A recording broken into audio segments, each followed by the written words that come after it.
ډیرو درنو خوږو کتونکو د ادبي مرکه په خپرونه کې تبسم افغاني ستاسو په خدمت کې هم خوږو کتونکو ستړي مشه درته وایم د چرما په لمنه کې او د کرمې د سپېڅلي سیند په غاړه موجود یم او د ملیخیلو د سیمې ډیر تکړه او خوږژبی او تعلیم یافته شاعر ښاغلی نصیر علي توري صاحب راسره دی او دوی سره به خبرې اترې کوو د شاعرۍ په هکله به پوښتنې کوو او د دوی خوږ کلام به هم تاسو ته اورو نو زه په دې مرکه کې نصیر علي توري صاحب ته ستړی مه شوم. نصیر علي توري صاحب ستړی مه شئ.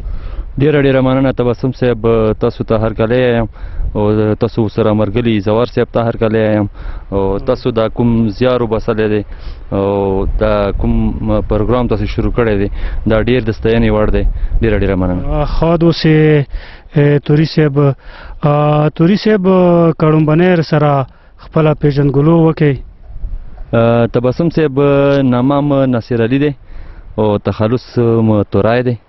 ملیخیلو کلي سره تعلق لرم او پیدایا په ملیخیلو کې پیدا شوی یم او مخکې م زده کړې کړي دي تر 14مه پورې. بي ایس سی آنر آی ټي مې کړی دی او دې سره م ایم ایس سی اکنامکس کړی دی او ایم ای پښتو مو کړی دی. ډېر ښه. توري صاحب کوم داسې کیفیات او کوم داسې حالات و چې تاسو یې شاعرۍ ته وهڅولی؟ تبسم صاحب دا متوسی دا کسو اکثر د هغه نه شاعرانو صاحبانو نه دا پوښتنه ډیره زیاته کیږي چې ته شاعر ویلې جوړ شوي نه نو که زه خپل ځان درته وایم چې زه شاعر ویلې جوړ شوم داسې خو نه خاص څه عوامل وو یا نه داسې څه ستونزې وي نه چې زه هغوی د هغه ته شاعرۍ ته اړام کړی وم. نو لکه دې څه یوه واقعه به زه تاسو ته وایم. زه ډېر وړوکوالي کې تقریبا 1992 کې پېښور ته لاړم د خپل ترزبي سره. نو هلته بیا ما پوهېدلم نه یو کتابونو دکان ته لاړلم. کتابونو دکان کې ما ته دوره یاد دي چې ما پښتو د شاعرۍ یو کتاب راخستی و. نو هغه وخت کې ما عمر ډېر کم و، زه د اول دویم جماعت کې وم. نو دې نه اندازه کېږي چې زه ما شاعري خو بیا وخت سره مطلب کلی وطن کې کور کې داسې د شاعرۍ هغه نه و، ماحول نه و چې یاره ما کې نه کوم پټ شاعر و هغه یې په وخت هغه کړی وی. خو بیا یا سکول وخت کې به مو کله داسې یو نیم شعر لیکلو غزل. یعنې ستاسو د شاعرۍ سبب زیاتره لکه هغه یو کتاب وګرځېدو. توري صاحب لومبني درته یادېږي چې تاسو لومبنی څه لیک کړی و یا څه شعر یا څه و څه لومبني مو لیکلي وو؟ تبسم صاحب لکه تاسو ته مو ووي زه لکه سکول وخت کې داسې ماحول خو نه و خونې کې چونکې نه څوک شاعران نه څه د ادیبانو سره ناسته پاسته.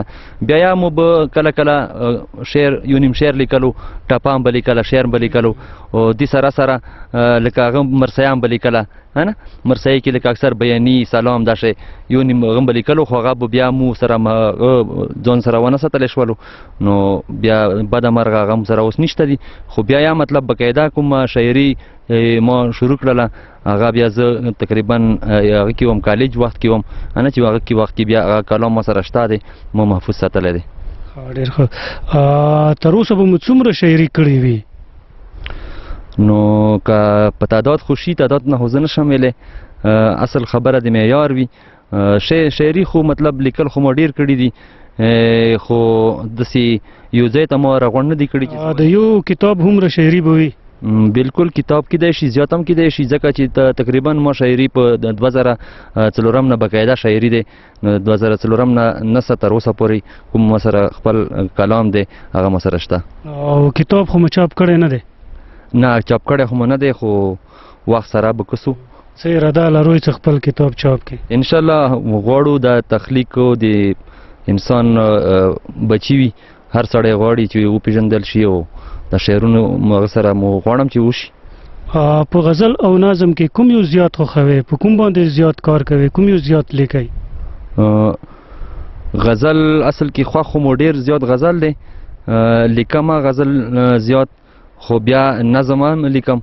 نظم ډېر خوند راکوي مطلب اکثر خو لیکم غزل لیکم بیا او داسې نور صنفونه هم لیکم. نصیر علي توري صاحب اوس به تاسو یو نو یو غزل وورو. تبسم صاحب د غزل مطلع دی ارشاد ارشاد. وایي چې لزان ورک ومه په ځان کې اوسېدمه مننه لزان ورک ومه په ځان کې اوسېدمه ته خبرې ستا جهان کې اوسېدمه ستا جهان کې اوسېدمه. شعر دی د بیلتون د تورتمونو دې مودو کې د تورتمونو دې مودو کې بې ګناه وم خو زندان کې اوسېدمه مننه د غریب د ورځو شپو بیان هم دا دی د غریب د ورځو شپو بیان هم دا دی کله اور کله باران کې اوسېدمه. واه کله اور کله باران کې. توري صاحب دا شعر لګ بیا وایه. مننه د غریب د ورځو شپو بیان هم دا دی د غریب د ورځو شپو بیان هم دا دی کله اور کله باران کې اوسېدمه. شعر دی د خوږې ګناه لویرې بوږنېدم خو د خوږې ګناه لویرې بوږنېدم خو بیا هم دې سپیره امکان کې اوسېدمه مننه ما ویل تل به زما سر د ستا څنګل وي ما ویل تل به زما سر د ستا څنګل وي بیا ستا خیالونه و رومان کې اوسېدمه. سپوږمۍ ستا د ګوند شپې مې هېرې نه دي سپوږمۍ ستا د ګوند شپې مې هېرې نه دي لکه ستوري د اسمان کې اوسېدمه. واه واه توري صاحب ډېر ښه دا دوباره وایه. مننه سپوږمۍ ستا د ګوند شپې مې هېرې نه دي سپوږمۍ ستا د ګوند شپې مې هېرې نه دي لکه ستوري د اسمان کې اوسېدمه. مقطع دی زندگی مې نوره ونه کړه توریا زندگی مې نوره ونه کړه توریا تل په فکر د جانان کې اوسېدمه تل په فکر د جانان کې اوسېدمه. واه ډېر خوندور کلام توري صاحب ډېر خوند یې وکړو او ډېره مننه. توري صاحب د یو شاعر دپاره په ادبي غونډو کې ناسته څومره ضروري وي؟ یاره تبسم صاحب ادبي غونډو کې ناسته ادیبانو شاعرانو سره نستای د یو شاعر د مخته تللي لپاره ډېر ضروري دی ځکه که مو سترګې وغړو فطرتاً پښتون خو هر پښتون شاعر دی خو بیا پښتنو کې هغو شاعرانو ډېره نما کړې دی کوم چې مطلب باقاعده د چا ادیبانو سره ناستي او خصوصا د پښتو ادبي غونډو کې مطلب هغوی حصه اخلي باقاعده. تاسو کوم ادبي غونډې سره تعلق لرئ؟ تبسم صاحب زه به په دې حوالې سره د نوشي بنګش صاحب ډېره ډېره مننه وکړم. نوشي بنګش صاحب سره چې زه اول وخت کې میلاو شوم نو اول ملاقات کې خو داسې خبرې نه وي شي خو بیا راتللو بالتي ما سره دغه مرګلتا وه هغه سره به راتللو نو بیا اکثره خبرې وشولې نو هغه بیا مو ته وایي چې تاسو ته مو ته هغه ته ویل نه راځي غونډې ته ویل نه راځي. بیا نوشي صاحب وایي ځان سره زه خپلې غونډې کې ګاډ کړلم پښتو هغه سپین غر پښتو ادبي جرګه نو اوس باقاعده د پښتو سپین غر ادبي جرګې باقاعده غړی یم هغوی سره نستی کوم. د ادبي غونډې کې جرګې کې د نستي نه وروسته تاسو څه محسوس کړل؟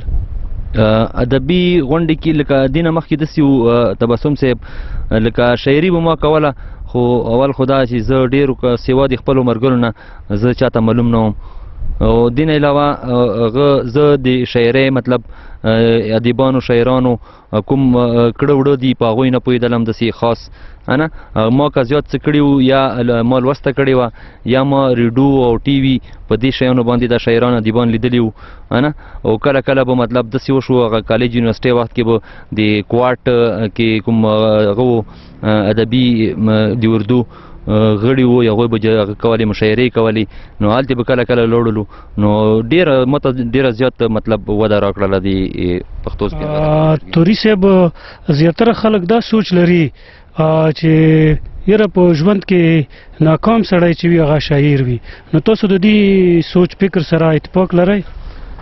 نه تبسم صاحب دې سره خو زه بیخي اتفاق نه لرم ځکه که مو سترګې وغړو د دنیا چې څوره هغه دي نابغه کسان دي ټول عظیم څوره هغه دي که هغه سیاسي دي مشران دي که هغه نور ولسي مشران دي هغه اکثره شاعران پاتې شوي دي که مو سترګې وغړو پښتنو کې نو پښتنو کې اکثر لکه غني خان شولو او غني خان بابا نه مخکې حمزه بابا ته سترګې وغړوي او خوشحال بابا که وګوري هغه خو د پښتو نابغه دی د خپل وخت او تر ننه پورې بیا پښتو کې او په دې وطن کې د خوشحال بابا په شان څوک نه دی پیدا شوی. نو دا ډېر مطلب دې خبرې سره زه اتفاق نه کوم چې شاعر به یو ناکام سړی وي. ډېر ښه توري صاحب، تاسو نظم او غزل دواړه لیکئ، نو ستاسو غزل خو مو واورېدو او ډېر خوندور و. نو اوس به تاسو نه غوښتنه وکړو که تاسو خپل یو خوندور نظم راته واوروئ. مننه تبسم صاحب. نظم به تاسو ته زه وړاندې کړم. د پړچینار په عنوان باندې ما یو نظم لیکلی دی. پړچیناره ګلې ګلزاره، چنار چناره خمار خماره، د زړه قراره زما نګاره. پړچیناره ګلې ګلزاره، چنار چناره خمار خماره، د زړه قراره زما نګاره. ته مې زړګی یې، ته مې ځیګر یې، ته مې لالی یې، ته مې زړه سر یې، ته شالیلی یې تاج د سپین غر یې. پړچیناره ګلې ګلزاره، چنار چناره خمار خماره، د زړه قراره زما نګاره. ستا چنارونه سپین مړوندونه، ستا ګل راغونه، ستا بازارونه، ستا سروینجونه، ستا ملاتونه. پړچیناره ګلې ګلزاره، چنار چناره خمار خماره، د زړه قراره زما نګاره.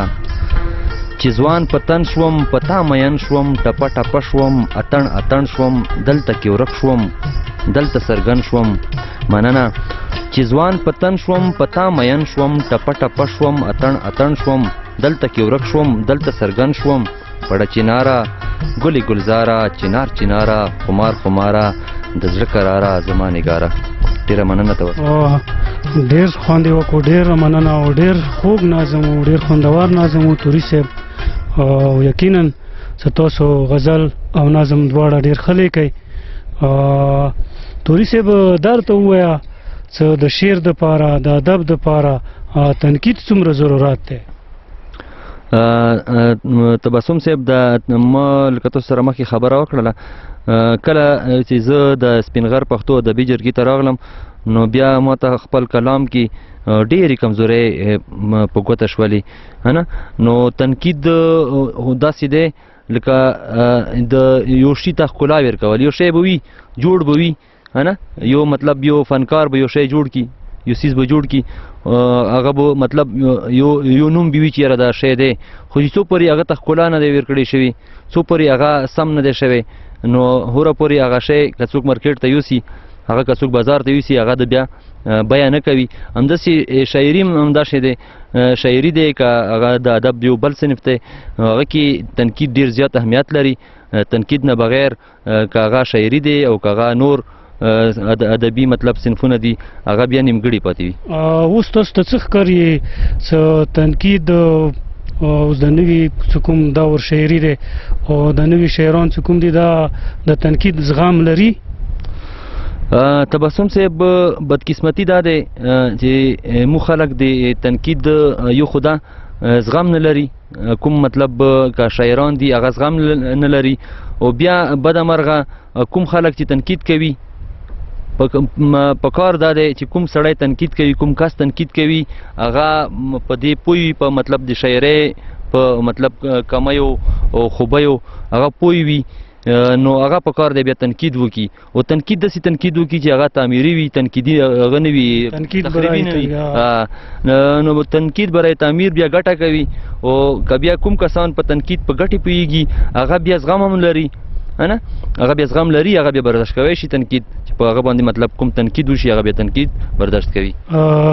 توري صاحب، د پښتو ادب ته د شاعرۍ نه علاوه د نثر ډېر زیات ضرورت دی، نو تاسو په نثر باندې چېرته کار کړی دی؟ بالکل تبسم صاحب، د نثر ډېر زیات ضرورت دی. لکه دې کې به زه یوه خبره وکړم. بدمرغه مو کوم د تعلیمي نظام دی هغه مو مورنۍ ژبې کې نه دی. نو پوهان یایي چې څو پورې د مورنۍ ژبې کې یو بچی تعلیم حاصل نه کړي نو هغه مخکې کوم د تعلیمي کیریر دی هغه بیا وده نه کوي. نو پښتو کې خو حقیقت دی نثر ډېر کم لیکلی شوی دی، خو بیا یاد دوره کم نه دی. ما خپله داسې باقاعده نثر نه دی لیکلی، خو بیا مات ګوډ چې ته وړه وړې ټوټې کله کله ولیکم ځان سره، خو داسې باقاعده ما نثر نه دی لیکلی. د یو شاعر په توګه په خپل خوا او شا کې خلک درته په کوم نظر ګوري؟ تبسم صاحب لکه مو پښتون سړی لکه مخکې ما خبره وکړله پښتانه د شعر او شاعرۍ سره ډیره علاقه لري او ډیره مینه ورسره لري خو بیا مطلب نن سبا وخت کې شاعران ډیر په دروند نظر لیدل شي ما سره ما کوم مرګلي دي او دین علاوه ما څوک پیژندي دي شاعر په توګه هغوی ما سره ډیره مینه کوي او ډیر ماته ډیر قدر کوي زه د هغوی ډیره مننه کوم او ډیر بس قدرمان اوسې خو توري صاحب په اخره کې به خپل یو تازه کلام تاسو نه واورو که اوس تاسو کوم یو کلام لیکلی وي؟ زه به تازه کلام تاسو ته واورم تازه کلام غزل دی تبسم صاحب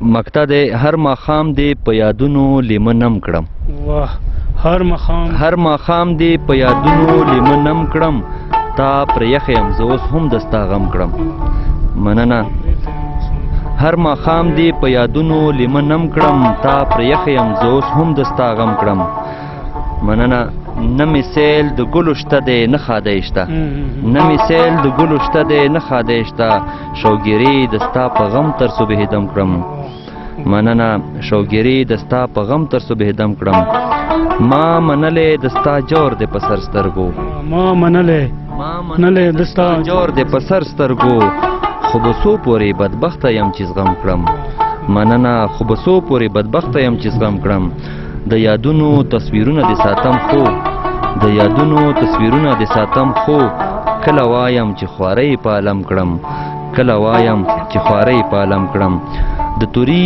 له زړه به څه وځي دلبره د توري د زړه به څه وځي دلبره چې غافل دی له دنیا او له عالم کړم واه واه له دنیا او له عالم کړم واه توري صاحب ډیره مننه او ډیر خوندور کلام تاسو واورولو یقینا څه ډیر خوند یې وکړلو ډیره مننه کوو ستاسو چې موږ ته خپل قیمتي وخت راکړلو او زموږ هرکلی مو وکړو ډیره مننه کوو ستاسو نه ډیرو درنو خوږو کتونکو د نصیر علي توري صاحب سره د خوږې خبرې او د دوی خوږ کلام تاسو واورېدلو یقینا ستاسو به خوښ شوی وي اوس ما تبسم افغاني او کیمرمین زوار جان ته اجازت راکړئ هر چرته چې خاد آباد او خوشحال اوسئ